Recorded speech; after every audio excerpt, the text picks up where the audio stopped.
எழுதி வைத்தார். 40 வரிகள் தான் அந்த நூல். அதற்கு 274 சொற்கள் தான் இருக்கின்றன. ஆனால் உரை எழுதியவர்கள் 500 பக்கத்துக்கு எழுதியிருக்கிறார்கள். எல்லாருக்கும் புரிய வேண்டும் என்று மெய்கண்டார் சுருக்கமாக எழுதினார். யாருக்கும் புரியக்கூடாது என்பதற்காக 500 பக்கத்துக்கு அதை விளக்கமாக எழுதி வடமொழியில இருந்தெல்லாம் இறக்குமதி செய்திருக்கிறார்கள். அது தேவையில்லாத விஷயம். அதற்கு மேல தத்துவம் எப்படி உருவாகிறது? ஒரு தனி மனிதனால் எந்த தத்துவமும் உருவாகவில்லை. மக்கள் மனத்தில் இருக்கின்ற பதிவுகள் தான் ஒரு ஞானியினாலே தத்துவமாக உருவாக்கப்பட்டிருக்கிறது. ஒரு உதாரணம் சொல்லுகிறேன். தொழில் புரட்சி தோன்றிய பிறகுதான் மக்கள் மத்தியில் தொழிலாளி முதலாளி என்ற வர்க்க பேதம் ஒவ்வொருத்தனையும் வாட்டியது. அந்த பதிவுதான் கார்ல் மார்க்ஸை கண்டுபிடித்தது. அதுபோல ஒரு வணிகையலாக வேதாந்தங்களை மாற்றிய போது பௌத்தமும் ஜைனமும் இந்த நாட்டில் தோன்றின. இன்னும் மேலாக இந்த ஜாதி மத பேதம் இவைகளை அதிகமாக ஆக்கிய போது பெரியாரிசம் என்ற தத்துவம் உருவானது.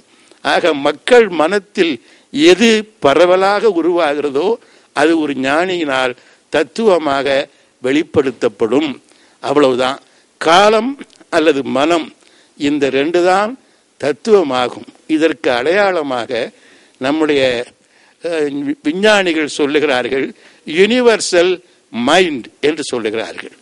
எல்லா மக்களும் என்ன நினைக்கிறார்களோ அது ஒரு இடத்திலே சேமிக்கப்படுகிறது என்று சொல்லுகிறார்கள். அப்படி நம்முடைய தத்துவத்திலேயும் மிக அருமையாக ஒரு இடம் சொல்லப்பட்டிருக்கிறது. சுத்த வித்தை என்பதுதான் சைவ சித்தாந்தத்தில் கடவுளாகவே சொல்லப்படுகிறது. சுத்த வித்தை என்றால் கலப்படமில்லாத ஒரு ஞானம். அது எங்கே இருக்குது? பூமியில் இருக்கிற எல்லா உயிர்களின் எண்ணங்களையும் தொகுத்து வானத்திலே ஒரு இயக்கம் இருக்கிறது. அதைத்தான் ரிக்வேதம் கூட பிரம்மம் என்பது வேறு எதுவும் இல்லை, அறிவுதான் பிரம்மம் என்று, அகம் பிரம்மாஸ்மி என்று சொல்வதெல்லாம் அந்த அறிவுடையவன் தான் அதை சொல்லுகிறான் என்று அர்த்தம். அதனால பிரஞானம் பிரம்மம் என்று சொல்லுகின்ற ரிக்வேத கருத்தும் கூட மக்கள் மனத்தில் இருக்கின்ற பதிவுகள் ஒரு இடத்தில் குவிக்கப்படுகின்றன. அதுதான் கடவுள் தன்மை. 5 பொருளாக சொல்லப்படுகிற சித்தாந்தத்தில் சுத்த வித்தையும் சிவம் என்று சொல்லப்பட்டிருக்கிறது.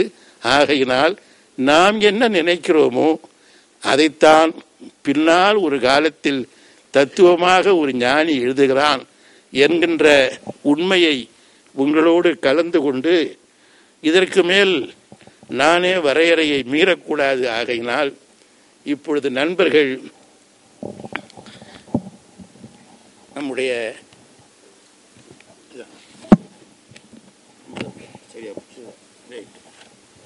முதல் கட்டுரையாக தமிழரின் தத்துவ மரபு என்பது பற்றி மதிப்புக்குரிய அறிஞர் அருணன் அவர்கள் சொல்லுகிறார்கள். அவர்கள் எழுதியதை எல்லாம் படிக்க நேரமில்லை. அவரே எழுதியதாகினாலே அவர் மனத்திலே அது பதிவாயிருக்கும். அந்த பதிவை மட்டும் நம்மிடத்தில் சொன்னால் அவருக்குள்ள 15 நிமிஷத்துக்குள்ளே அவர் விளக்கமாக சொல்லலாம். நீங்களும் ரொம்ப கேட்க முடியாத சூழ்நிலையிலே இருக்கிறீர்கள். அதனால நாங்களும் அதிகமாக சொல்ல முடியாத சூழ்நிலையிலே இருக்கிறோம் என்பதை தெரிவித்துக் கொண்டு நண்பர் அருணன் அவர்களை வருமாறு அழைக்கிறேன். வருக. இங்கே ஐயா அவர்கள் சொன்னது போல என்னுடைய கட்டுரையுடைய சாரத்தை மட்டும் 15 மணித்துளிகளுக்குள்ளே சொல்லி அமர விழைகிறேன். தமிழரின் தத்துவ மரபு என்ன என்ற வினாவுக்கு நான் கண்ட விடைதான் அந்த கட்டுரை. அவருடைய சாரத்தை ஒற்றை வரியிலே கூட சொல்லலாம். தமிழருடைய தத்துவ மரபு அதனுடைய பழந்தமிழ் இலக்கியங்களிலே வெளிப்பட்டிருக்கிறது. அதிலே ஆதி மரபு, வேத மரபு, வேத மறுப்பு மரபு என 3 உள்ளது என்பதுதான் நான் கண்ட முடிவு. இந்த 3க்கும் என்ன ஆதாரம் என்பதை அங்கே நான் எடுத்துக்காட்டுகளுடன் விளக்கி இருக்கிறேன். ஐயா அவர்கள் சொன்னது போல நேரம் கருதி கட்டுரைக்குள்ளே முழுமையாக போகாமல் சில உதாரணங்களை மட்டும், என்னை பொறுத்தவரை நான் கண்ட சில புதுமை செய்திகள் என்பதை மட்டும் இந்த அவையிலே வைக்கலாம் என்று கருதுகிறேன். எனக்கு ரொம்ப ஆச்சரியமா இருந்தது, ஒரு அறிவார்ந்த சபை உங்களுக்கு தெரியும், சங்க இலக்கியத்திலேயே வேத மரபு வந்துவிட்டது. பள்ளியாக சாலை வழுதியெல்லாம் வந்தாச்சு, எண்ணான பல வேட்டும் என்றெல்லாம் வந்துருச்சு.